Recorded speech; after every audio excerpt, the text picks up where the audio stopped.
Hello বন্ধুরা, সবাই কেমন আছো? এই অতিরিক্ত গরম পড়েছে, তো তোমাদের এই গরমটা কেমন লাগছে তোমরা অবশ্যই জানাও।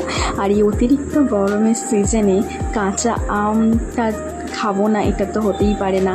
তো ছোটোবেলার সেই মেমোরিজ, কাঁচা আমের চাট করে খাওয়া। তো অফিসে সবাই মিলে কাঁচা আমের চাট করার একদিন খাওয়ার কথা বলেছিল, তো আমি গাছ থেকে আমাদের কাঁচা আম নিয়ে গেছিলাম।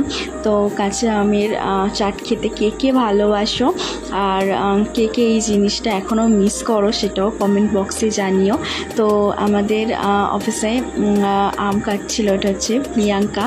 তো ও বলছিল ও সুন্দর নেলগুলো, নখগুলো শো অফ করতে হবে, একটা সুন্দর নেল পলিশ পরেছে। তো যাই হোক, এনিওয়েজ আমগুলো কাটার পর সুন্দর করে এতে আমরা কি কি মশলা ইউজ করেছি সেটাও দেখাবো। আমরা ফার্স্টে বিট নুন ইউজ করেছিলাম,